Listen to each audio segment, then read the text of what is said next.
अस्सलामुअलैकुम यूट्यूब की दुनिया दोस्तों की हाल है। मैं हकीम मोहम्मद एजाज अली और तुम देख रहे हो मेरा YouTube channel Imamia colony vlog ਤੁਹਾਡੇ सामने।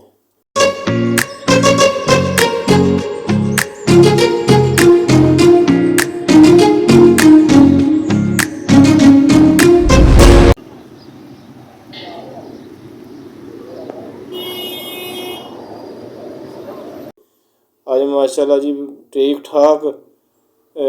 टैंपरेचर सी तकरीबन 40-42 तक पहुँच गया अज तो इमामिया कॉलोनी फ्लाई ओवर के हवाले अपडेट दे तुहानूं जनाब अली। अच्छा जनाब अली है बरकट स्टाप ते आपां खड़े हाँ ਜਿਹੜੇ कि बरकट तो कारख्ते रोड या रोड जाता है ना उस रोड ते दूजी साइड ते काम शुरू हो चुके हैं वो भी तुहानूं दिखाने थोड़ा जिहा बरकट स्टाप तो बरकट स्टाप जो शादरे तो असी इमामिया कॉलोनी जाइए ना वो रोड है ठीक है उसी गुजरांवाला रोड कहांगे बरकट का जोड़ा लिंक है बदोपुली वाला बुलडोजर जो खलोते हैं निक्का बुलडोजर कड्ढन डे ने और बरकट तो इमामिया कॉलोनी जिथे रैंप इहदा शुरू होना है ना उत्थों तक जनाबे वाली ये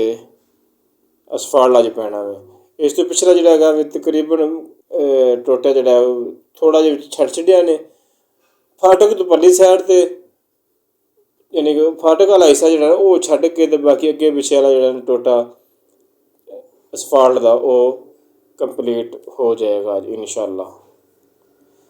तो इत्थे एक छोटी जी अपनी भरावां वास्ते दोस्तों वास्ते मुहब्बत करने वाले वास्ते गुजारिश जेह्ड़े चैनल ते नवे आए ने दोस्त आउंदे ने सरकार तुहाड़ा अपना चैनल है और लाइक भी कर दिता करो सबसक्राइब भी कर दिता करो और दोस्तों के नाल शेयर भी करके ते अपनी मुहब्बत का इजहार करदे आया कमेंट सैक्शन में कोई अच्छा जहा कमेंट कर दिया करो जितों कोई गल गलत लगी या नहीं समझ आई मामला इस तरह ठीक हो गया। तो असी आ गए जनाबे अली इमामिया कॉलोनी मेन जोड़ा बाजार उनके बिल्कुल उतली साइड ते यानी कि फ्लाई ओवर के उपरली साइड ते कोई रत्थे का रस्ता बंद किया सी उत्ते नहीं जा देंगे हुण दूजी साइड तुसीं जेह्ड़े घुम के जा सकते फिल वक्त ते कोई थोड़ी जल्दी की वजह करके फिर मैं उतली साइड तो आ गया। देखो ना रस्ता बंद सी मैं थोड़ा जिहा दिखान लिया वा इत्थे तक असफाल्ट पैना इत्थे रैंप शुरू हो जाता है इमामिया कॉलोनी फ्लाई ओवर का बरकट टाउन तो तुसीं फिरोज वाला रचना टाउन मरीद के सियालकोट गुजरांवाला नारंग जेब जेह्ड़े इलाके में जाना हो इस्लामाबाद पिंडी तक ये वो रोड है। इत्थे जनाब जो पिछे ट्रैक्टर खड़ोता है या पिछे ट्रक खड़ोता है पानी वाला जो भी इन्हें जगह है इत्थे तक असफाल्ट अलहमदुलिल्लाह फाइनल लहर पै चुकी है। तो इस तो पिछला जो टोटा उन्होंने अज कंप्लीट किया जाएगा उस तो बाद असफाल्ट जोड़ा तकरीबन पै चुके है बिल्कुल ओके हो चुके हैं और थोड़ा जिहा अगे चलने और तुहानूं दिखाने फ्लाई ओवर के मनाजर भी विखाइए थोड़े जे फ्लाई ओवर की की सूरत हाल है गंद भी वेख सकते हो। जो थल्ले टोटा तुहानूं नज़र आ रहा है ना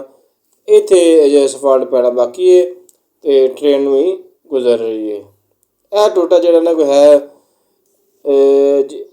अज तो रक्षा खलोता इत्थों लैके तो ट्रेन के पटरी की परली साइड थोड़ी जी जे कोई नज़र आ गई तो तुहानूं दिखावांगा वो परा करके नहीं नज़र आती पई सी कैमरे तो जिंदे वजह नहीं दिखाई इन्ना को टोटा बाकी रह जाएगा और इस तो अलावा जिन्ना भी असफाल्ट वाला काम तकरीबन अलहमदुलिल्लाह कंप्लीट हो जाएगा। इमामिया कॉलोनी फ्लाई ओवर जोड़ा सफाई का निज़ाम वो बिल्कुल कोई नहीं है। पिछले दिन हालांकि बंदे 2-3 वेखे सन लेकिन वो मैंने थोड़ी जल्दी होने की वजह करके वीडियो नहीं बना सकिया क्योंकि सफाई का मतलब क्यों नहीं होंदा पिया मतलब कोई झाड़ू लैके लगे हुए सन ये नहीं कि नहीं लेकिन थोड़ी जी जगह कि सफाई सफाई की सी उन्हें तो जिंदी वजह तो फिर अल्लाह बेहतर जाने की मामला बनता फिर इन्हों का। तो इहदे नाल इमामिया कॉलोनी जी मस्जिद सी उनकी सूरत भी तुहानूं देख रही है। तो सारे दोस्तां तो रोड के अपना फ्लाई ओवर उपर जो पैदल क्रॉसिंग अज फिर की गई है। तो आ जनाब अली फिर दूजे रोड पर आ गए हैं और बाइक ते चलिए और अगे अच्छा एक होर चीज़ भी तुहानूं दस्सी चलना जिथे ਆ ਜਨਾਬੇ ਲਿਸਟ ਜਿੱਥੇ ਫਲਾਈਓਵਰ ਸ਼ੁਰੂ ਹੁੰਦਾ ਨਾ ਕੁਝ ਆਪਣਾ ਫਿਰੋਜ਼ਵਾਲੇ ਵਾਲੀ ਸਾਈਡ ਤੋਂ ਜਨਾਬੇ ਲਈ ਜੰਗਲੇ ਲੱਗ ਰਹੇ ਨੇ, ਕਿਉਂਕਿ ਲੋਕ ਜਿਹੜੇ ਨੇ ਤੋਂ ਕ੍ਰਾਸ ਕਰਦੇ ਨੇ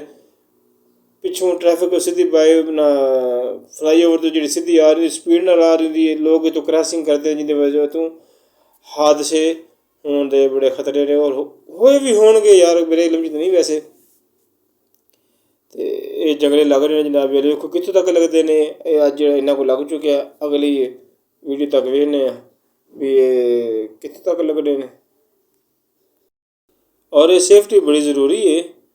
ਕਿਉਂਕਿ ਰੋਡ ਦੋਵਾਂ ਸਾਈਡਾਂ 'ਤੇ ਟ੍ਰੈਫਿਕ ਦੀ ਬਹੁਤ ਜ਼ਿਆਦਾ ਹੋਣ ਦੀ ਵਜ੍ਹਾ ਕਰਕੇ, ਫਿਰ ਟ੍ਰੈਫਿਕ ਦੀ ਸਪੀਡ ਵੀ ਜ਼ਿਆਦਾ ਹੋਣ ਦੀ ਕਰਕੇ ਇਹ ਜਨਾਬੇ ਲਈ ਕੀ ਨੂੰ ਕਹਾਂਗੇ, ਸੇਫਟੀ ਕਹਾਂਗੇ, ਸੇਫਟੀ ਬਹੁਤ ਜ਼ਰੂਰੀ ਹੈ। ਇਹਦੇ ਵਿੱਚ ਸਾਡਾ ਵੀ ਫਾਇਦਾ ਹੈ, ਮੁਲਕ ਦਾ ਵੀ ਫਾਇਦਾ, ਆਵਾਮ ਦਾ ਫਾਇਦਾ, ਜਾਨ ਮਾਲ ਦਾ ਫਾਇਦਾ, ਹਰ ਤਰ੍ਹਾਂ ਦਾ ਹੀ ਫਾਇਦਾ ਹੀ ਹੈ। ਅਤੇ ਇੱਥੇ ਆਪਣੇ ਦੋਸਤਾਂ ਕੋਲ ਇਜਾਜ਼ਤ ਚਾਹਾਂਗੇ, ਅਗਲੀ ਵੀਡੀਓ ਤੱਕ। अल्लाह हाफिज़। ताजदार ख़त्म नबूवत जिंदाबाद जिंदाबाद जिंदाबाद। लब्बैक लब्बैक लब्बैक या रसूल अल्लाह सल्लल्लाहु अलैहि वसल्लम।